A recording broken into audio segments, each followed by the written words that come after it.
धर्म ध्यान संपूर्ण बने। धर्म अहिंसा पालन हो जब, हिंसानंद ही कहाँ रहे।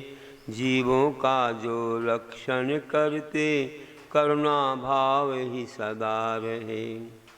चलते फिरते खाते पीते, विवेक जागृत नित्य रहे।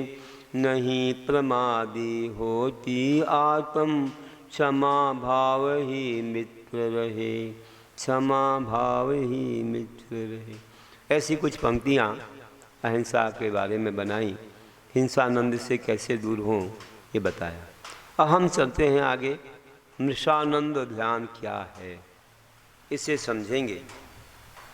तो ये 54 नंबर का पद्य है कि कैसा होता है ये ध्यान।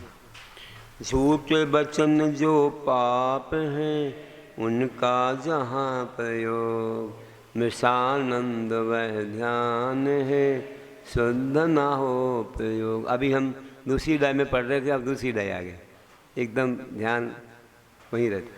तो झूठे वचन जो पाप हैं, उनका जहाँ प्रयोग। मृषानंद वह ध्यान है, शुद्ध न हो प्रयोग।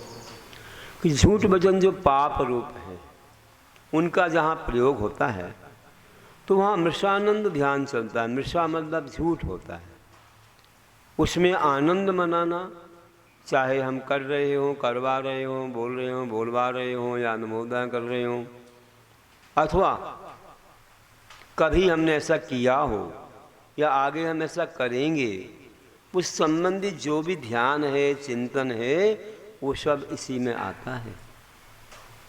इसमें हमारा उपयोग शुद्ध नहीं हो पाता है। कैसे होगा? आप कहते भी हो कि आत्म के अहित विषय कसाय, इनमें मेरी परिणति न जाए। अब उसमें परिणति जा रही है तो अशुभ ध्यान होगा, फिर आत्म ध्यान होगा। इसलिए हमें उससे बचना है। हम जानते हैं दिन भर, ठीक है, पंच पापों का त्याग आपका नहीं है अभी, फिर भी हमने अगर जैन धर्म को समझा है और अशुभ आश्रव से हमें बचना है, हमें अशुभ का बंध ना हो और आत्मा अच्छी सद्गति में जाए, इसके लिए हमें क्या करना है? क्योंकि सबसे ज़्यादा ये अशुभ कर्मी बड़ा खतरनाक है और वही हमें सब जगह भ्रमण कराता है ना। सब जगह हमें आज तक के कहीं ले जाने वाला तो कर्म ही है। आचार्य कुंद देव ने वार्षानुवेक्षा में लिखा है कि एक को करेदि कम्मम, एक को जायदि, एक को हिंडदि दिए संसारे, एक को जायदि मरदिया तस्य फलम भुंजदे। एक को करेदि कम्मम, एक को हिंडदि दिए संसारे, एक को जायदि मरदिया तस्य फलम भुंजदे। अकेला ही जीव कर्म करता है।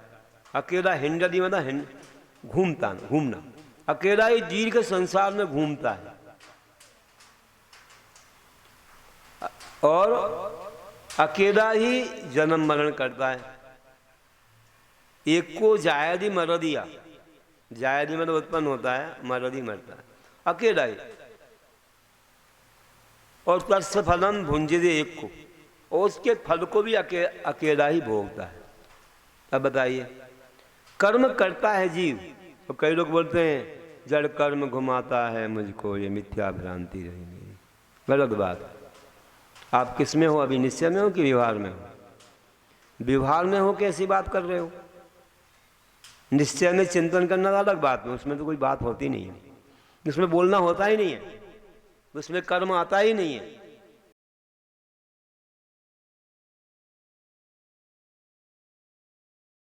है उसमें कर्म आता ही नहीं। जैसे एक्सरे में चमड़ी आती ही नहीं है, कैमरा तो चमड़ी को देता है, तो एक्सरा नहीं लेता। निश्चय कर्मों को पकड़ता ही नहीं है, कर्म का वर्णन ही नहीं है निश्चय में, उसका विषय नहीं है, मतलब उसका विषय नहीं है वह। तो निश्चय में जब आप बोल रहे हो, कैसे हो सकता है? निश्चय में बोला नहीं जाता। किसी भी क्रिया मन में चनकाय की कुछ नहीं होती है। निश्चय में लीन हो गया अपनी आत्मा में तो सब क्रिया बंद हो जाती। बोल रहा है व्यक्ति, वो बोल रहा है कि जड़ कर्म घुमाता है मुझको, ये निश्चय मिथ्या भ्रांति। तो ये तो लिखने वाला ही भ्रांति में चला गया, लिखने वाला ही भ्रांति में चला गया है। ऐसा उसे लिखना ही नहीं चाहिए, क्योंकि वह तो बात निश्चय की है।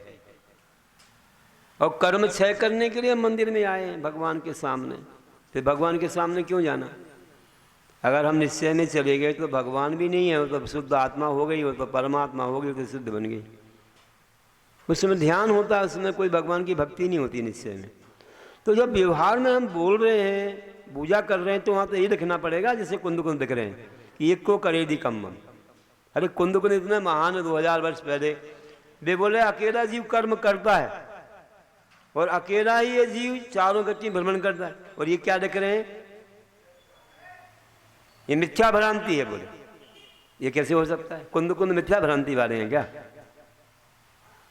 अरे व्यवहार कथन अलग होता है, निश्चय कथन अलग।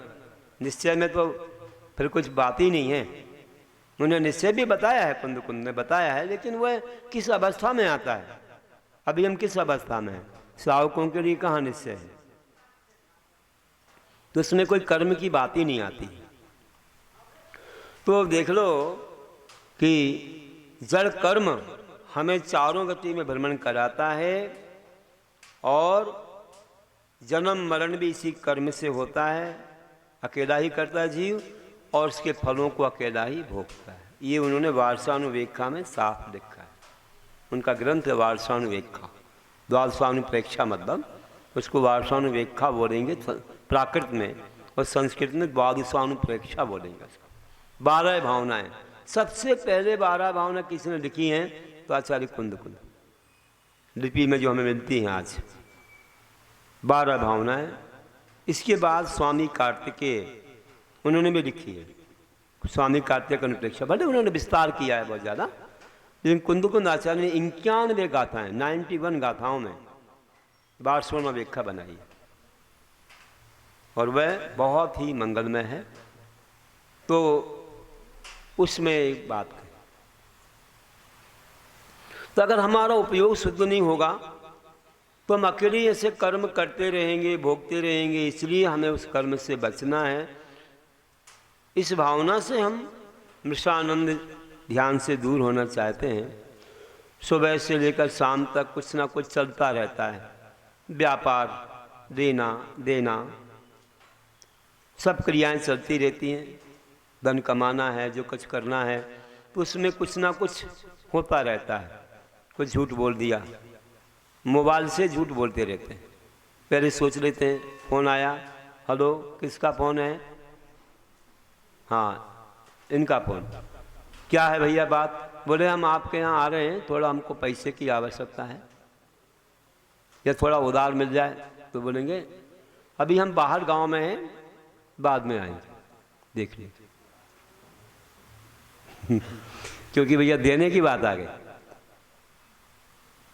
और मैं आ रहा हूँ आपके पास। कोई बोल रहा है मुझे वो पहले का सब देना है, बहुत सारा जो बाकी था ना वो मैं देने आ रहा हूँ। तो बाहर भी हूँ तो बोले हाँ मैं आ जाओ, जल्दी आ जाओ, मैं घर पर मिल जाऊँगा। आप मैं घर पर मिल जाऊँगा, क्योंकि भैया वो देने आ रहा है। अभी कहीं बाहर है तो वो आएगा नहीं, फिर कब मिलेगा क्या मालूम। तो आप तो आ जाओ बोले। और घर पर आएगा तो बोलेगा वो थोड़ा सा काम में हूँ मैं अभी, वो घर वाले हैं ना उनको दे दो आप। हो गया काम बन गया। कितना झूठ बोल दिया। तो झूठ बहुत बोलता है मोबाइल ना, मोबाइल झूठ बोलता है। बड़ी गड़बड़ी है भैया। तुम्हारे भाव नहीं हो तो कैसे बोलेगा। सुबह से शाम तक कुछ कुछ चलता रहता है। तो इन सब चीज़ों में कौन सा ध्यान चलता है, आप विचार करो। हम ऐसा कह देंगे, ऐसा कह दिया था, ऐसे बहाना बना देंगे, इस प्रकार से बातें बना देंगे, हमारा काम बन जाएगा। ये सब चीज़ें किस में आती हैं? रेट वगैरह यहाँ का वहाँ, कुछ का कुछ कम ज़्यादा, तो ये कहाँ होता है? सब इसी में होता है भैया। तो ऐसा जो चलता रहता है वह ध्यान जो है मृषानंद है ना। क्रूर आशय है इसलिए। हाँ तो ठीक है, इसमें क्या है? क्रूर आशय, इसमें बड़ी बड़ी हिंसा भी हो सकती है, बहुत जीवों को कष्ट हो सकता है ना। आत्मा में बड़े विकृत परिणाम होते हैं। भाई देखो, आत्म ध्यान में तो ये था कि तुम्हारी इष्ट वस्तु कहीं चलेगी, कम मिल जाए। अनिष्ट संयोग में ये था कि कोई वस्तु सामने आ गई, थोड़ी में बाधा दे रही है, उसमें आप वैसी कसाय नहीं कर रहे थे ज़्यादा, उसमें ये था कि थोड़ा सहन करने संबंधी बात थी। और उसी में आपको पीड़ा चिंतन था, भाई शरीर में वेदना हो रही है कि हम किसी से क्या इसमें मायाचार कर रहे हैं बताओ। और आपको जैसे निदान था, तो निदान में वो वाला निदान नहीं कि मैंने धर्म को दाव पर लगा दिया कि इसके बदले जो धर्म किया इसके बदले मुझे अगले जीवन में इंद्र पर्याय आदि आदि कोई मिले, अगले जीवन में धर्म की वजह से मिले। ऐसे चाहना अलग है कि ऐसे तो भाई ये हमारे बच्चे को सर्विस चाहिए, हमको व्यापार करना है, हमको ये वस्तु लाना वो लाना, तो अलग चलता। इसमें ये नहीं बोलना है कि धर्म के बदले चाहिए कि अरे यहाँ से जाके इंद्र बन जाएंगे, इंद्र बन करके हम समुद्र में जाएंगे और ऐसे पंचकर्णक करेंगे, ऐसी भावना गलत नहीं है। लेकिन धर्म के बदले नहीं चाह रहे आप, धर्म के बदले तो कर्मों की निजरा मोक्ष चाह रहे हैं, तो गलत नहीं हुआ। अभी सेठ बन जाऊंगा, सेठ बन करके मैं अच्छे मंदिर बनवाऊंगा, ये करूंगा, ये कोई भावना गलत नहीं हो रही है, इतनी ज़्यादा कोई ये नहीं है। ये आत्म ध्यान जरूर है, क्योंकि संसार की अपेक्षा है, आत्म ध्यान है। अगर मैं दान दूंगा ऐसा भाव को, तो आत्म ध्यान भी नहीं है, वो धर्म ध्यान में आ जाएगा। दान दूंगा, मंदिर बनवा, अभी व्यापार या कमाने की बात नहीं चल रही है, उसमें केवल ये चल रहा है कि मैं दान दूंगा, मंदिर बनवाऊंगा, शास्त्र प्रकाशन करवाऊंगा, मैं विधान करवाऊंगा, मैं यात्रा करवाऊंगा, ये सब धर्म की बात आ रही तो धर्म ध्यान है। वो जहाँ कमाने की बात आ गई, धन वैभव की आ गई, खान पान की आ गई, तो आत्म ध्यान हो गया, वह विषयों की बात आ गई। और अगर ये बात आ गई कि मैं जितना धर्म किया उसके बदले ये मिल जाए संसार की चीज, तो वो निदान सल्द हो गई, वो मिथ्यात्व में चले गए तुम, वो गलत बात हो, वो नहीं करना है, वह बात नहीं करना। अब ये अपने आत्म ध्यान समझ लिए। अब रौद्र ध्यान में कितना हो रहा है? हिंसा में आनंद, हिंसा हो रही है उसको देख करके आनंद, या करते हुए या अनुमोदना कर रहे हैं, तो ये तो बहुत बड़ा पाप हो गया। ये उसमें उनमें कहाँ था? ये तो बड़ा नहीं हुआ, क्रूर आशा नहीं हो गया? झूठ बोल रहे हैं आप, दूसरे को ठग रहे हैं, उसके जीवन को छीन रहे हैं, है ना, मायाचार कर रहे हैं बहुत बड़ा। तो आप सत्य बोल के तो कमा सकते हो, सही बोल लो भाई मैं इतना % देता हूँ, मेरी मेहनत है इसमें, मैं क्या करूँ, मेरी मेहनत है इतना, मुझे गवर्नमेंट को देना पड़ता है इतना, ये अब GST ST सब कुछ आपको मिला जुला करके सब बता देते हो, इतना % तो है, मेरे 1 नंबर में सारा है, गवर्नमेंट के सामने भी 1 नंबर में है मेरा, मुझे करना ही नहीं ऐसा काम। अगर होगी तो होगी, आपको देना तो दो, नहीं तो और दुकान है, हमारा पुण्य रहा तो आ जाएगा, नहीं तो कोई बात नहीं। और हर व्यक्ति तो पूछता नहीं है, जो पूछे तो उसको बता देंगे, बाकी को तो ये कि आपने जो दाम बताया सही बताया, आपने % करके तो दे देता है, साफ साफ लिख देते हैं लोग, 1 दाम बस 1 भाव, नहीं तो भैया आप देख लो दूसरी दुकान है, ज़्यादा क्यों बैठे रहो कि कहाँ की चीज़ कितने में दे रहे हो, 10 की 100 में बता रहे हो, 50 में दे रहे हो, क्या मतलब? ऐसे करने से कोई ये नहीं है, करने वाले करते बैठते हैं। उधारी देते हैं तो बोले उधारी मारा, उधारी वाला काम बहुत अच्छा है, हम जितना चाहें उतना उसको ठग रहे, वो मोल भाव नहीं करता, क्योंकि उसके पास पैसा नहीं है। एक व्यक्ति बोला महाराज जी उधारी की ही दुकान सबसे बढ़िया है, नगद की दुकान अच्छी नहीं है। क्यों भैया? अरे उधारी में हम जो चाहें मुख से बोल दें उतने में दे जाता है और फिर बाद में मिलता रहता है। मैंने कहा बड़ा गजब है, उधारी दे रहा है वो बड़ा उपकार मान रहा है, उधार मिल गया, तो ये नहीं जान पा रहा है कि कितना ठग गए हम इसमें। तो उधारी में ज्यादा फायदा है।